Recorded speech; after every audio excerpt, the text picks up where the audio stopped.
Hello dear students, तो मैं अजीत वर्मा फिर से हिंदी क्लासेस की तरफ से आप लोग समय आ चुका हूं। आज मैं बात कर रहा हूं क्लास 11 के बच्चों से। हम लोग 11 का पहला चैप्टर पढ़ रहे हैं सेट्स। हम लोग लगातार उसके क्वेश्चन को सॉल्व कर रहे हैं। बिना समय गवाए मैं आज के प्रोसेस को स्टार्ट करता हूं। आज हम लोग बनाने वाले हैं कुछ क्वेश्चन हमारे सामने पड़े हुए हैं और हमें बताना है कि कौन सा सेट, कौन सा दो पेयर इक्वल है और कौन सा दो पेयर इक्वल नहीं है। इक्वल सेट्स क्या होता है मैं फिर से आपको बता दूं, दो ऐसे सेट्स जिसके सारे के सारे एलिमेंट मैच करते हैं, मतलब एक भी एलिमेंट ऐसा नहीं होता है जो मैच ना करे दोनों में, तो हम उसको बोलते हैं इक्वल सेट्स। ठीक है, तो हमारे सामने कुछ एग्जांपल पड़े हैं। आर एस अग्रवाल बुक किया मैं क्वेश्चन बना रहा हूं, तो हम लोग आज जवाब देने की कोशिश करेंगे कौन सा सेट इक्वल है और कौन सा सेट इक्वल नहीं है। चलिए बच्चों स्टार्ट करते हैं। बेसिक में बता चुका हूं। तो हमारे सामने पहला ये पेयर आ चुका है ए और बी का। तो ए में क्या बोलता है और बी में क्या बोलता है।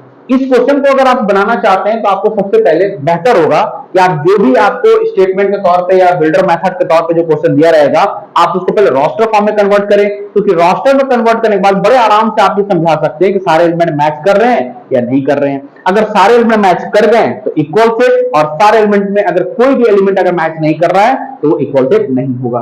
ठीक है, ये तो बहुत ही आसान है। चलिए स्टार्ट करते हैं बच्चों। आप लोग भी कॉपी पेन लेके तैयार कीजिए। पहले आप ये स्क्रीनशॉट ले लीजिए और हो सके तो पहले खुद से ट्राई कीजिए, फिर बाद में हम लोग आंसर को मैच करेंगे। चलिए बच्चों, पहला आ रहा है set of all letters of the word alloy, ALLOY। इसमें यूज होने वाले लेटर का सारा कलेक्शन। तो इसमें यूज होने लेटर कौन कौन से होंगे, तो इसमें यूज होने लेटर कौन कौन से होंगे। तो यहां पर आता है ALO और चलाता है Y। हम यह रिपीट L नहीं लिखते हैं, हाँ ठीक है, ALOY। तो इसमें चार लेटर यूज हो रहे हैं।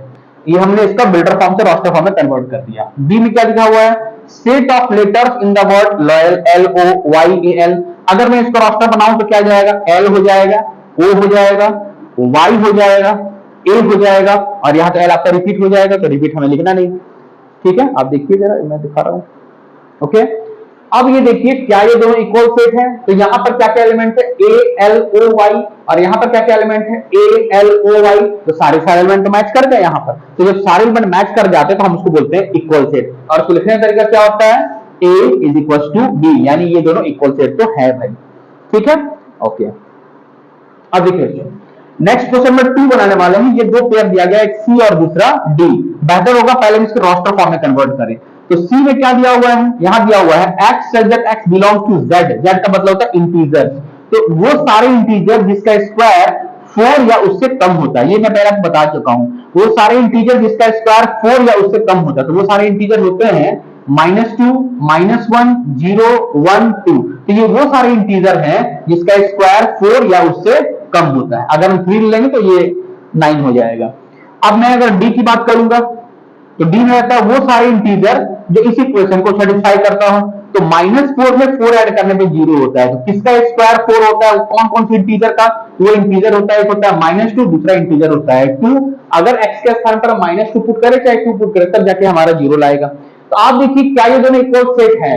तो अगर हम बड़े आराम से भी देखें तो यहां पर एलिमेंट -2, -1, 0, 1, 2, और यहां पर मात्र -2, -2 और +2 आ रहा है, तो इक्वल तो एलिमेंट मैच नहीं कर रहे हैं, तो ये दोनों इक्वल सेट नहीं होगा।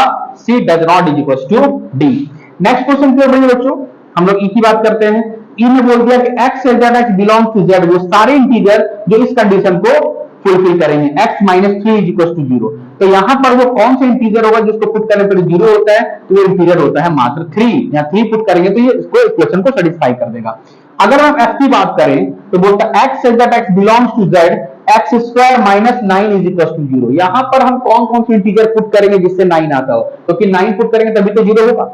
तो 9 लाने में दो इंटीजर होता है, एक होता है 3 और दूसरा होता है -3। तो यहां पर वो लिखेंगे, एक हो जाएगा -3, दूसरा हो जाएगा 3। जब हम सबको रोस्टर फॉर्म में कन्वर्ट कर देते हैं तो हम लोग यहां देख सकते हैं दोनों इक्वल है या नहीं है। तो आप देख रहे हैं यहां पर 3 है, यहां पर 3 है, मगर -3 दोनों में नहीं है। तो हम बोल सकते हैं E F के इक्वल है, नहीं है, ये दोनों इक्वल सेट नहीं है।